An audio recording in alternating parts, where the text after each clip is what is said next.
बिस्मिल्लाहिर्रहमानिर्रहीम। Thank you very much जनाब। आपने यहाँ पे थोड़े से रूल्स के बारे में बताया खुरम, बहुत शुक्रिया आपका। और एक और आज की ट्रेनिंग में आपको एक तस्वीर नजर आ रही है और उस तस्वीर के नीचे आप देख रहे हैं फंडामेंटल ऑफ डायरेक्ट सेलिंग और उसके नीचे लिखा हुआ है prospect for life through service. तो ये मेरे बड़े क्लोज सर्कल के दोस्त हैं और आप देख रहे होंगे कि इनके साथ ज़रा मेरा बैठना उठना खाना पीना तमाम चीज़ें हर वक्त हो रही होती हैं।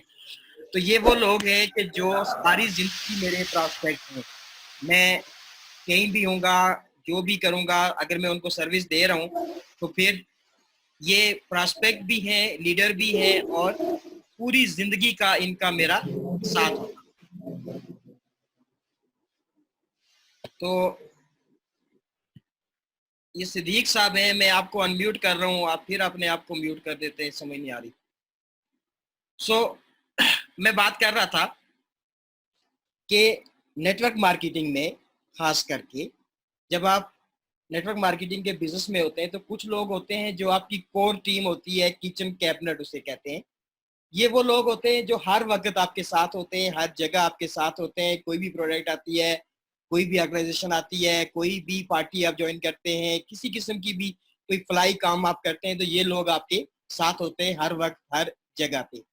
तो क्यों होते हैं ये, क्या वजह होती है? इसकी सिर्फ एक ही वजह होती है और वो वजह ये होती है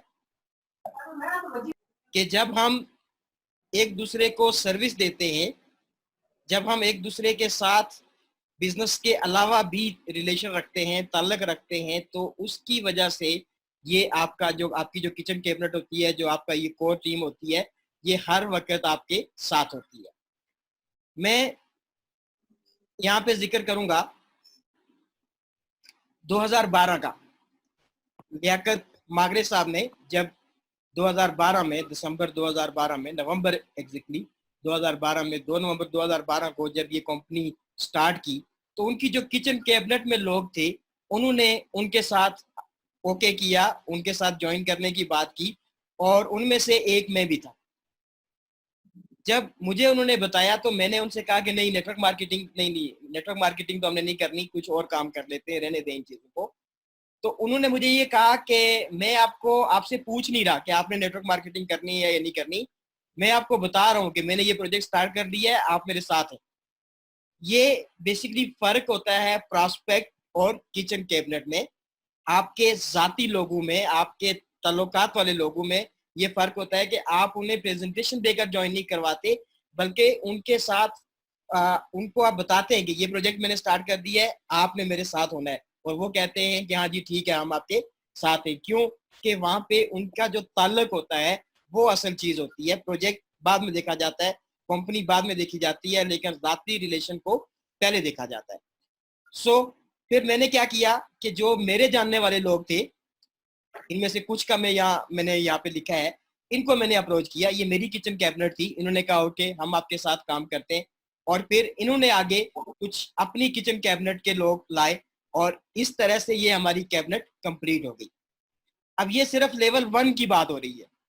अगर यहाँ पे मैं तस्वीरें बनाना शुरू कर दूं और जितनी बड़ी अभी अभी कैबिनेट मौजूद है उन सब का जिक्र करना शुरू कर दूं तो आज की सारी ट्रेनिंग उन तस्वीरों को देखते हुए निकल जाएगी, जो कि इस वक्त हमारा कोर ग्रुप है या किचन कैबिनेट है, या वो लोग हैं जो हमारे साथ अच्छे बुरे हर तरह के हालात में खड़े हैं और अदर देन बिजनेस भी वो हमारा साथ देंगे। क्यों? कि हम उनके साथ खड़े होते हैं हर जगह पे, उसकी वजह से वो हमारे साथ खड़े होते हैं। तो जब आप नेटवर्क मार्केटिंग में आते हैं तो वही लोग आकर नेटवर्क मार्केटिंग में नाकाम होते हैं जिनके पास उनकी अपनी किचन कैबिनेट नहीं होती, जिनके पास 4 लोग उन पे ट्रस्ट करने वाले मौजूद नहीं होते, या जिन्होंने किसी को सर्विस नहीं दी होती। तो जो लोग अपनों को सर्विस देते हैं, अपने दोस्तों को सर्विस देते हैं, अपनी फैमिली फ्रेंड्स को सर्विस देते हैं, तो वो जब भी कोई बात अपनों से करते हैं तो वो किचन कैबिनेट की तरह ही होते हैं वो लोग, और वो फौरन उनकी बात पे हाँ करते हैं और उनके साथ उस प्रोजेक्ट में काम स्टार्ट कर देते हैं।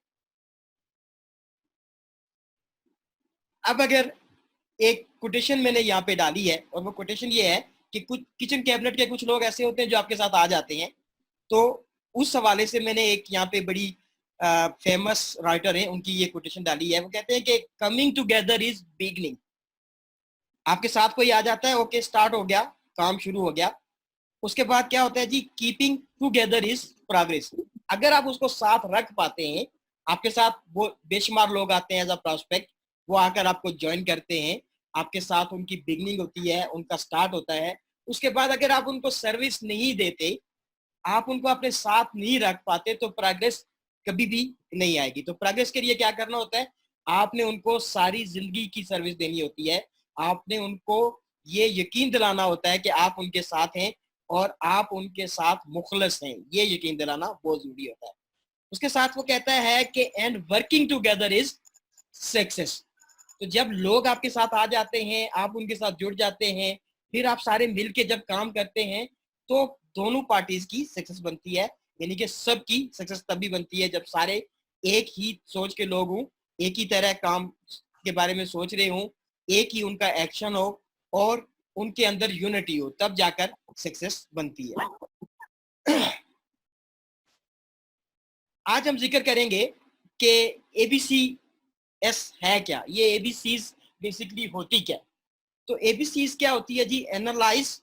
आपने प्रोस्पेक्ट को एनालाइज करना है, उसके बाद आपने उसके बेनिफिट उसको समझाने हैं, और फिर आपने और उसने कमिटमेंट करनी होती है कि आप इस प्रोजेक्ट में किस तरह से काम करेंगे।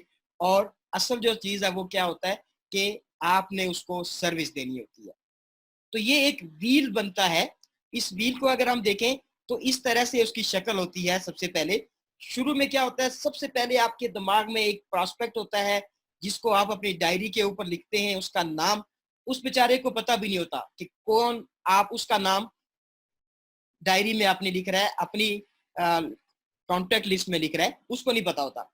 यहाँ से आपका काम शुरू होता है। और यहाँ एक चीज जो बहुत जरूरी है वो क्या होती है, आपका गमान, कि आप जिस शख्स का नाम अपनी कॉन्टेक्ट लिस्ट में ऐड कर रहे हैं उसके बारे में आप सोच क्या रहे हैं।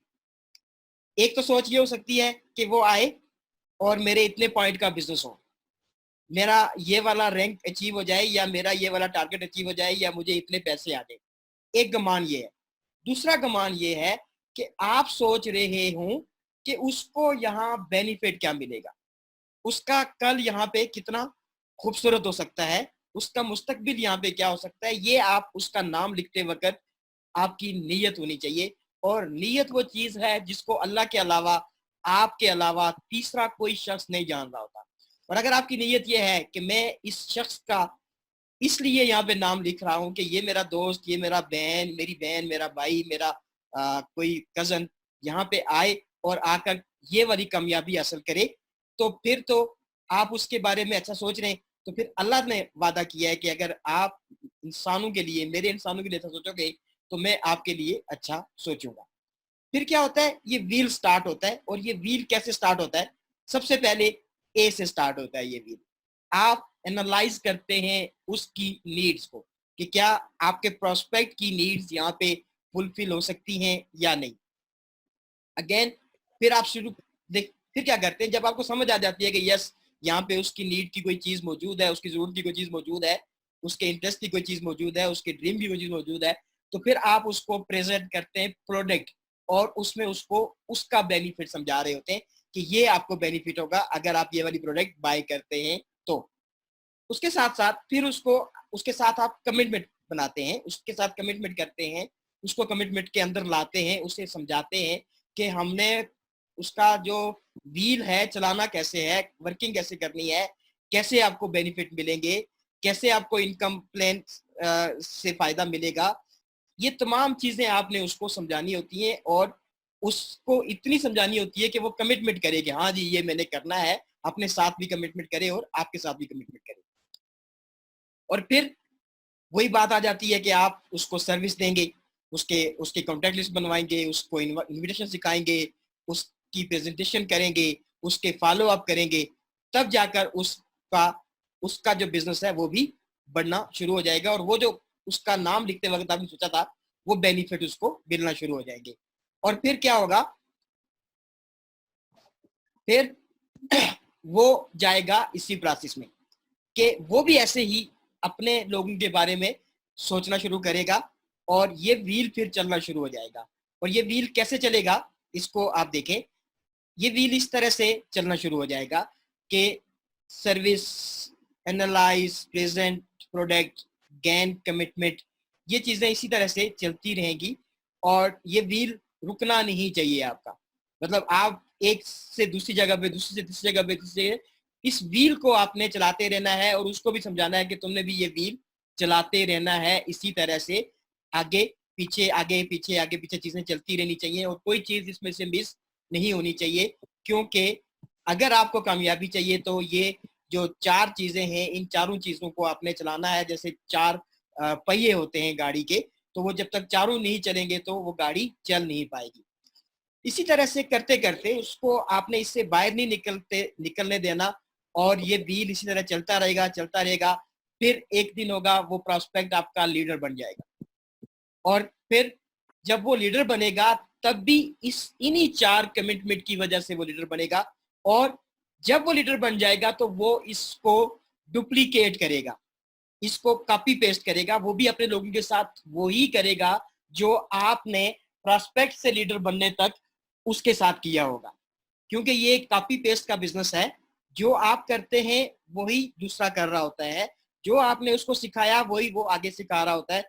तो अगर आपने इस व्हील को सही तरह से नहीं चलाया, इस व्हील के मुताबिक काम नहीं किया, तो आपकी टीम में आने वाले लोग ना तो कभी लीडर बन सकेंगे, ना वो कभी इस साइकिल को चला सकेंगे। क्यों कि आपने उनको करके दिखाया ही नहीं है। जब आप करके दिखाएंगे, आप उनके साथ कर रहे होंगे, तो वो भी आगे सेम इसी तरह से इस साइकिल को चला रहे होंगे, इस पहिए को, इस व्हील को चला रहे होंगे। अब जो सेल्स लीडर होते हैं उनकी जॉब क्या है उसके बारे में हम सीखते हैं कि जो सेल्स लीडर होते हैं उनकी जॉब क्या होता है। सबसे पहले जो सेल्स लीडर होते हैं वो रिप्रेजेंट कर रहे होते हैं उस कंपनी को जिसमें वो जॉब काम कर रहे होते हैं, उसको ग्लोबली रिप्रेजेंट कर रहे होते हैं। तो नेटवर्क मार्केटिंग में, डायरेक्ट सेलिंग में अगर हम देखते हैं तो कंपनी बेसिकली एक प्लेटफॉर्म होता है। आप उस प्लेटफॉर्म पे एक्ट करते हैं और आपकी वजह से वो पूरी दुनिया में कंपनी पहुंचती है। खुद से कंपनी नहीं पहुंचती, उसकी कोई एडवर्टाइजमेंट नहीं होती, उसकी कोई किसी किस्म की मीडिया कैंपेन नहीं होती। ये सिर्फ और सिर्फ आप और मेरी वजह से सारी दुनिया में पहुंचती है। क्योंकि हमारी वजह से लोग आ रहे होते हैं और हम इसको पूरी दुनिया में पहुंचाते हैं। रिप्रेजेंटेटिव होते हैं हम अपनी कंपनी के, हम उसके ब्रांड एम्बेसडर होते हैं। उसके बाद हम जो यहाँ पे काम स्टार्ट करते हैं, जो लोग डायरेक्ट सेलिंग में काम स्टार्ट करते हैं, उनको बेसिकली उसकी जो वजह होती है वो ये वजह होती है कि वो किसी की अंडर सुपरविजन काम नहीं कर पा रहे होते। तो वो इसलिए उस जो लोग ऐसा नहीं कर पाते होते, जो जॉब मेंटेलिटी के नहीं होते, तो वो यहाँ पे आते हैं और यहाँ पे अपनी लीडरशिप दिखाते हैं। क्योंकि कोई उनको सुपरविजन करने वाला नहीं होता, लेकिन वो अपने बिजनेस के खुद बॉस होते हैं और खुद अपने बिजनेस को प्लान कर रहे होते हैं। और कोई टाइम लिमिटेशन उनके लिए नहीं होती कि आपने इस वक्त से इस वक्त तक करना है। फ्लेक्सिबल वर्किंग आवर्स होते हैं, जब उनका दिल करे उसको प्लान कर सकते हैं, जहाँ दिल करे प्लान कर सकते हैं, जिस मुल्क में दिल करे प्लान कर सकते हैं। तो इस वजह से लोग इस सिस्टम की तरफ आ रहे होते हैं। अब प्रोस्पेक्ट से लीडर बनने के लिए जो उनको चीज चाहिए होती है वो चाहिए होता है और स्किल्स। पहले से उनके पास स्किल्स मौजूद होती हैं, ऐसा नहीं होता कि उनके पास कोई स्किल्स नहीं होती। उनके पास अपने प्रोफेशन की स्किल्स मौजूद होती हैं, लेकिन जब वो इस प्रोफेशन को अडॉप्ट करते हैं तो यहाँ आकर उनको मजीद सीखना होता है। इसकी एबीसी से लेकर जेड तक चीजें सीखनी होती हैं और उनको ये नॉलेज और स्किल्स मिलती है कहाँ से? ट्रेनिंग से, इस तरह के सेशन से। उसके साथ साथ वो ट्रेवल करते हैं, दुनिया में कहीं भी ट्रेवल कर सकते हैं। वो अपने मुल्क में भी कहीं ना कहीं ट्रेवल कर रहे होते हैं और वो हमेशा घर से दूर होते हैं। जब वो बिजनेस स्टार्ट करते हैं तो उस वक्त उनको घर से ज्यादातर दूर रहना पड़ता है, क्योंकि वो टीम बिल्डिंग के मराहल में से होते हैं और टीम बिल्ड कर रहे होते हैं, तो दूसरों को जाके सर्विस दे रहे होते हैं, इसलिए वो घर से भी दूर होते हैं।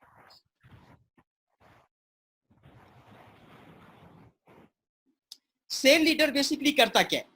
सेल लीडर का जो सबसे पहला काम है वो ये है कि वो न्यू रिलेशन बिल्ड करता है। वो जो नए नए लोगों से मिलता है, प्रॉस्पेक्ट के भी प्रॉस्पेक्ट से मिलता है, उसके भी प्रॉस्पेक्ट से मिलता है, तो वो फिर वहां पे बेसिकली क्रिएट करता है नए रिलेशन, जो कि उसके रिलेशनशिप की जो लिस्ट होती है उसमें इजाफा कर रहा होता है।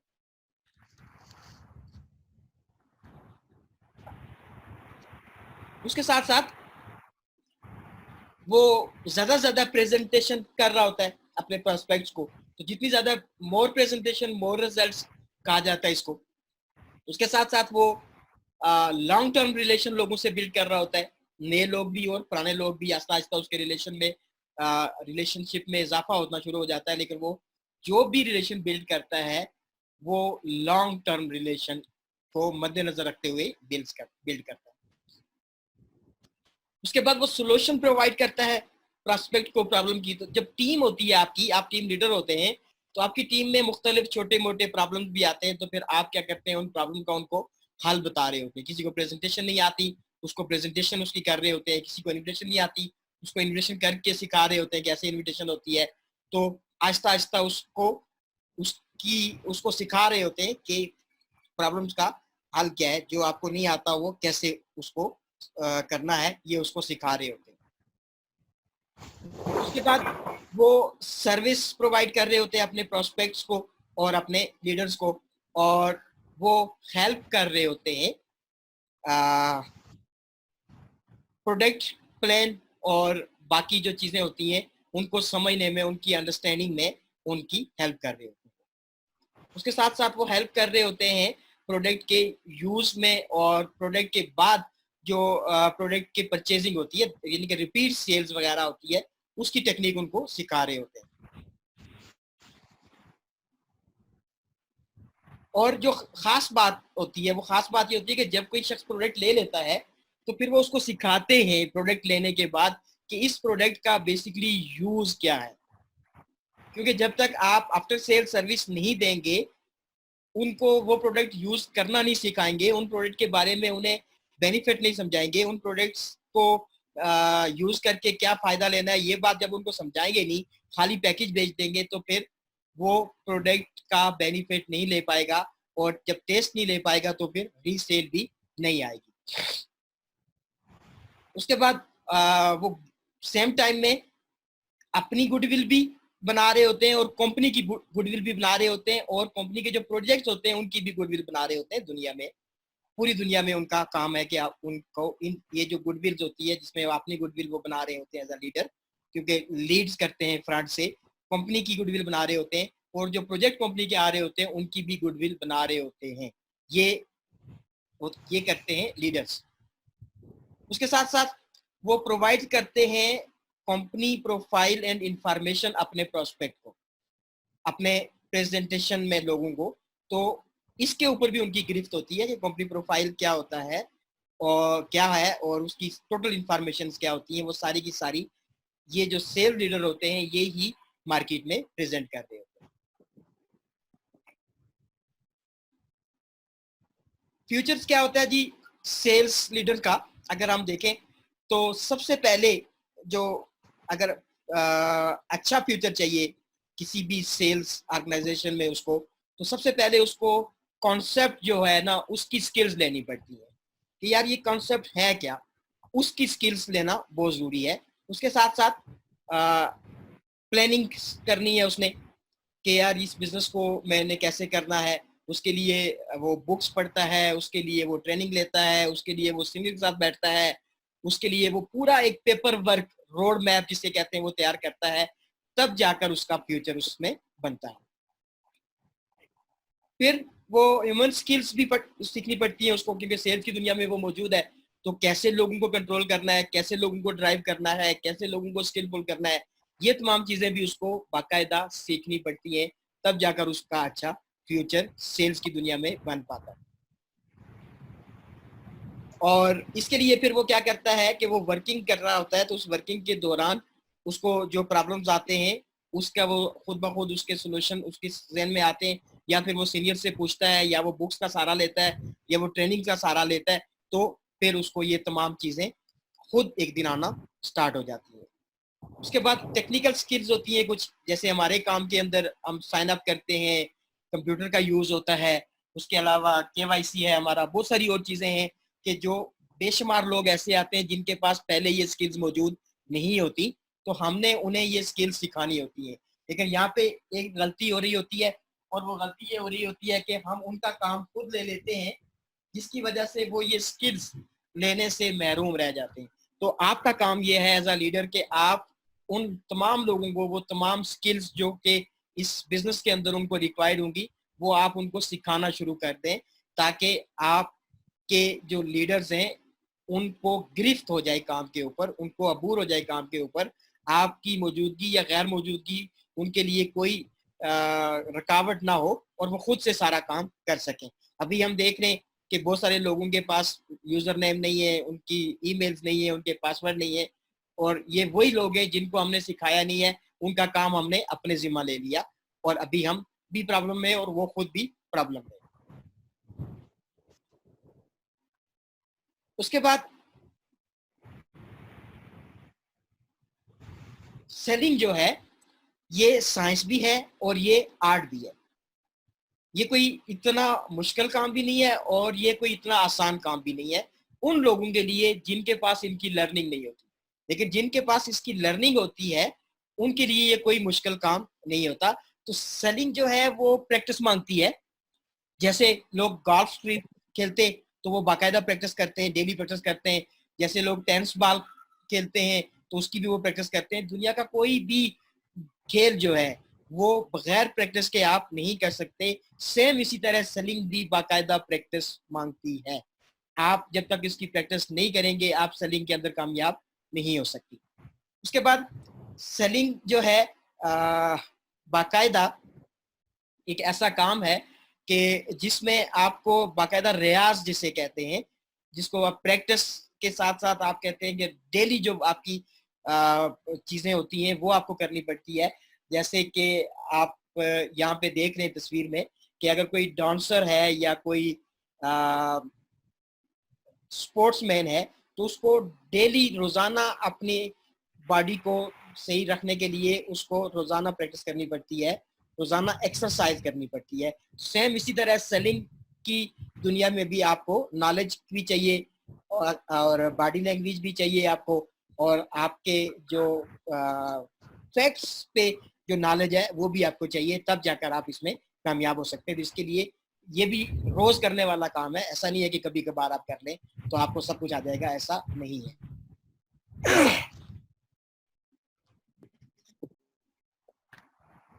ओके, अभी हम मौजूद हैं 21st सेंचुरी में।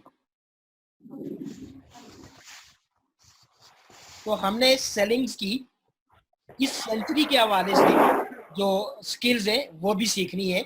और अगर उसमें हम देखें तो हमने इंटरनेशनल बिजनेस बनाना है, तो कैसे हमने इंटरनेशनल सेलिंग करनी है ये हमें बाकायदा इसके बारे में भी प्रैक्टिस करनी पड़ेगी, इसको भी हमें सीखना पड़ेगा। उसके साथ साथ हमें पता होना चाहिए कल्चर के बारे में और लैंग्वेजेस के बारे में लोग दुनिया की, तब जाकर हम यहाँ पे कामयाब हो सकते हैं और दुनिया में हम अपना बिजनेस बढ़ा सकते हैं। तो अगर किसी कंट्री के कल्चर के बारे में आपको नहीं पता या उसकी जो लैंग्वेज है उसके बारे में आपको नहीं पता, उस पर आपको महारत हासिल नहीं है, अबूर हासिल नहीं है, तो आप उसमें जाकर बिजनेस नहीं कर सकते। उसके साथ साथ डाइवर्सिटी जो है वो भी सेल्स लीडर के अंदर होती है और वो प्रॉस्पेक्ट्स के अंदर भी, वो भी यानी कि डाइवर्सिटी भी एक बहुत बड़ा किरदार अदा करती है लीडर्स और प्रॉस्पेक्ट्स के लिए। उसके बाद आपको क्या चाहिए? 21वीं सदी में आपको प्रॉस्पेक्ट चाहिए और उसको प्रॉस्पेक्ट ही रखना है या उसको कन्वर्ट करना है पार्टनरशिप में? तो डेफिनेटली हमने अपने प्रॉस्पेक्ट को कन्वर्ट करना है अपने बिजनेस पार्टनर में और उनको ऑफर करनी है पार्टनरशिप।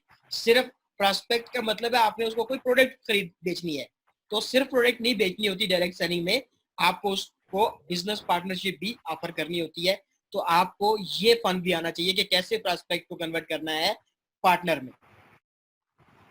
उसके साथ साथ आपको एथिकली और प्रोफेशनली बिहेवियर जो है वो भी आपने देखना है कि मैं उस एथिकली भी मैं ठीक हूँ या नहीं हूँ और प्रोफेशनल बिहेवियर मेरा है या नहीं है। और उसके साथ साथ ई सेलिंग हमने सीखनी है, क्योंकि इस वक्त दुनिया ग्लोबल विलेज है।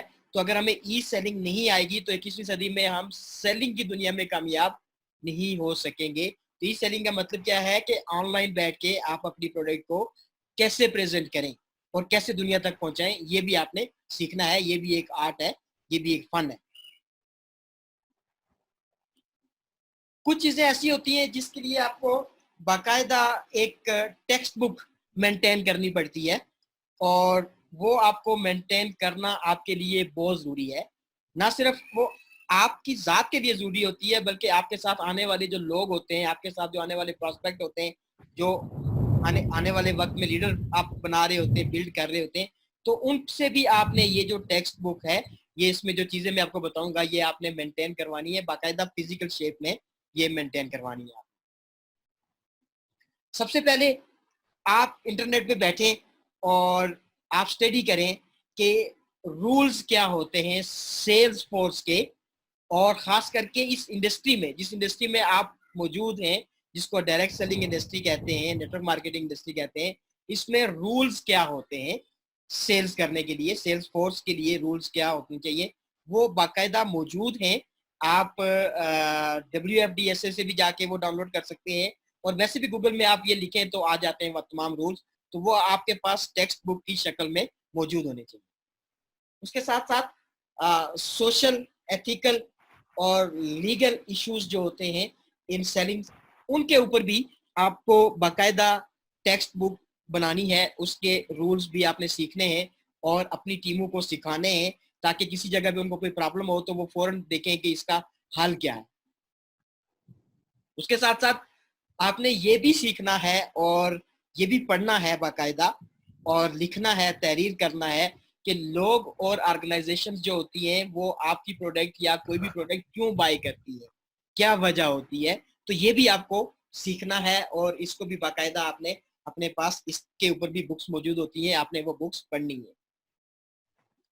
उसके बाद वर्बल और नॉन वर्बल जो कम्युनिकेशंस होती है, इसके बारे में भी आपको पता होना चाहिए, इसको भी आपको बाकायदा सीखना है, पढ़ना है और आगे इसको डुप्लीकेट करना है। इसके साथ साथ जो जो बहुत जरूरी चीजें होती हैं जानने के लिए, वो क्या होती है जी, के प्रोडक्ट्स के बारे में आपको पूरा नॉलेज होना चाहिए, इंफॉर्मेशन होनी चाहिए, और उसके साथ साथ आपके कंपटीटर भी होंगे, सेम प्रोडक्ट या सेम प्लान वो बना के बैठे होंगे, और उनमें और आप में फर्क क्या है, ये आपको 100% आना चाहिए, ताकि जब आप किसी प्रोस्पेक्ट के साथ बैठे हों, वहां पे कोई बात करे कि वो भी है, तो आप उसको खुलकर समझा सकें कि वो ये है और हम ये हैं, हम में और उसमें फर्क क्या है। तो ये भी आपको बाकायदा चीजें लिखने से, पढ़ने से आएंगी, ऐसे नहीं आएंगी।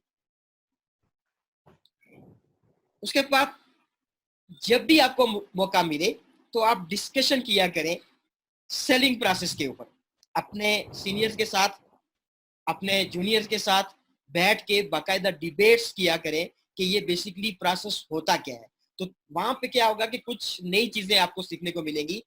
हर बंदे के दिमाग में आइडियाज होते हैं, तो तमाम आइडियाज आपसे जब शेयर होंगे, आप जब डिबेट्स करेंगे उनके ऊपर, तो आपके नॉलेज में इजाफा होगा।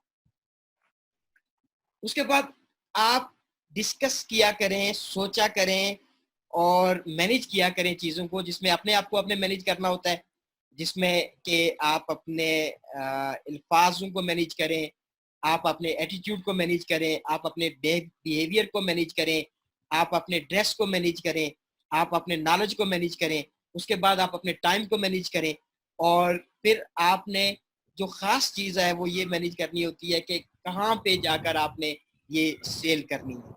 क्योंकि अगर आपको ये पता नहीं होगा कि कहाँ पे मेरी प्रोडक्ट सेल हो सकती है, कौन सा मेरा प्रॉस्पेक्ट है और किसको मैंने क्या चीज़ बेचनी है, तो फिर आपकी अगर ये मैनेजमेंट ख़राब हुई तो आप अपना टाइम भी ज़ाया कर रहे होंगे और अपनी एनर्जी भी ज़ाया कर रहे होंगे। तो आपको ये बाकायदा सीखना है कि मेरा प्रॉस्पेक्ट कौन है और किस टेरिटरी में जाकर मैं ये काम करूं तो मैं कामयाब हो सकता हूँ।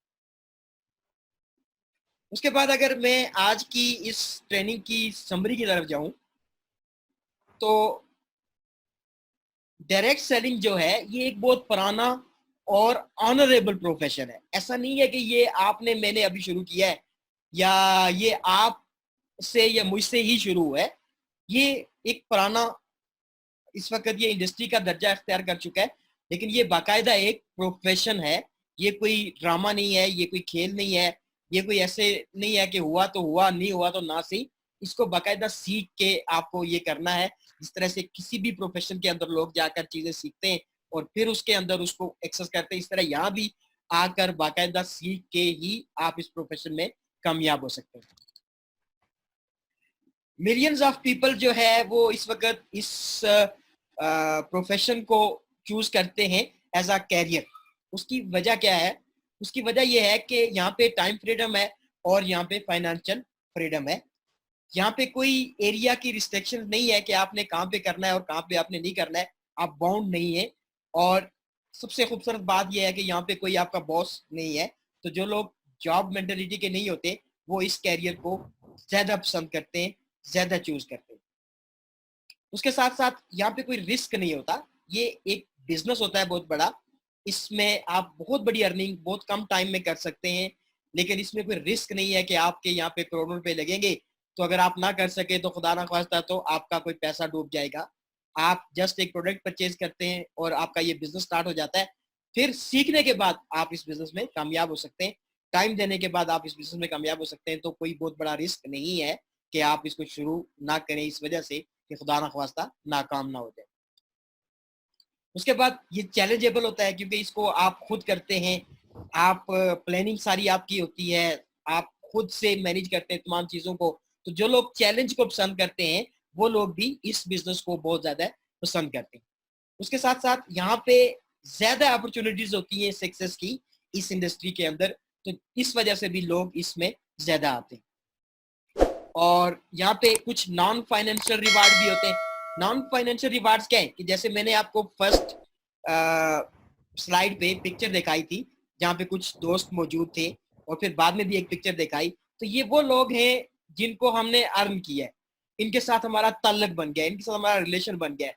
तो इनसे हमें पैसे आए या ना आए, लेकिन ये जो ताल्लुक बना है ना, ये बहुत बड़ी बात है। तो इस इंडस्ट्री के अंदर जब आप आते हैं तो आपकी डिफरेंट प्रोफेशन के लोगों के साथ रिलेशन बनता है, जिसमें आप कोई ये नहीं देखते कि वो मुझे कोई फाइनेंशियल रिवार्ड ही हो तो तब मैं उसके साथ ताल्लुक रखूं। वो आपकी डाउन लाइन में भी नहीं होते, वो आपकी साइड लाइन में भी नहीं होते, लेकिन वो इस इंडस्ट्री के अंदर मौजूद होते हैं, इस कंपनी के अंदर मौजूद होते हैं, तो आपका उनके साथ ताल्लुक बनता है, जिसको आप नॉन फाइनेंशियल रिवार्ड कहते हैं। लेकिन वो आपको हर जगह पे हेल्प कर सकता है, काम आ सकता है। एक डॉक्टर है कोई, तो आपको वो कहीं आपको मसला हो गया तो वो डॉक्टर साहब आपको हेल्प कर सकते हैं। कोई वकील है तो वो आपको हेल्प कर सकता है। तो यहाँ पे रिलेशंस बिल्ड होते हैं। उसके साथ साथ यहाँ पे फाइनेंशियल रिवार्ड भी डेफिनेटली मिलता है कि आपके साथ जो लोग आते हैं वो मिल के काम करते हैं, टीम वर्क होता है और आप उनको सर्विस दे रहे होते हैं, तो उसके बदले में आपको फाइनेंशियल रिवार्ड भी मिल रहा होता है। उसके बाद जो कंटेंट है समरी के, वो क्या है कि यहाँ पे सक्सेस आती है, सक्सेस मिलती है, लेकिन सक्सेस कैसे मिलती है कि अगर आप ट्रेनिंग अटेंड करेंगे, नॉलेज लेंगे, आप यहाँ पे फिर उस नॉलेज को अप्लाई करेंगे और आप डेवलपिंग स्किल्स, अपनी स्किल्स को इम्प्रूव करते जाएंगे, डेवलप करते जाएंगे, आप वर्क हार्ड करेंगे और इसके साथ साथ आप स्मार्ट वर्क भी यहाँ पे करेंगे। और अगर आप सक्सेस चाहेंगे तो सक्सेस मिलेगी। और उसके साथ साथ आप अगर मेंटेन रखेंगे अपने पॉजिटिव आउटलुक को, तब आप सक्सेसफुल होंगे। अगर किसी जगह पे भी आपके दिमाग में कोई प्रॉब्लम आ गई या आपके गर्दन में कोई सरिया आ गया, तो फिर आपको यहाँ से बड़ी सक्सेस नहीं मिलेगी। और उसके साथ साथ आप टाइम मैनेजमेंट अगर करेंगे तो आपको यहाँ पे सक्सेस मिलेगी। और अगर आप अपनी टीम का ख्याल रखेंगे, अपनी टीम को बिल्ड करेंगे, अपनी टीम को सर्विस देंगे, तो आपको यहाँ पे सक्सेस मिलेगी, अदरवाइज यहाँ भी आपको सक्सेस नहीं मिलेगी। अब ये सारा कैसे पॉसिबल होगा? ये पॉसिबल होगा जी LBL से। LBL का मतलब क्या हुआ कि आप अपनी स्किल्स लर्न करेंगे और अपना बिजनेस ऑन करेंगे और कम्युनिटी को लीड करेंगे, टीम को लीड करेंगे, देन आप इस सारे प्रोसेस में कामयाब होंगे, डायरेक्ट सेलिंग में कामयाब होंगे, सेल्स की दुनिया में कामयाब होंगे, अदरवाइज आप कामयाब नहीं हो सकते। तो आपने क्या करना है जी, आपने सबसे पहले यहाँ पे आना है इस सिस्टम के अंदर, अगर डायरेक्ट सेलिंग के सिस्टम के अंदर, सेल्स की दुनिया में, तो आपने सबसे पहले लर्न करना है। उसके बाद आपने अपने आप को उस स्किल्स को यूज करते हुए बिल्ड करना है और फिर अपनी टीम को लीड करना है, तब जाकर आप कामयाब होंगे, अदरवाइज यहाँ पे आप कामयाब नहीं हो सकते। सो ये थी आज की training. Thank you very much.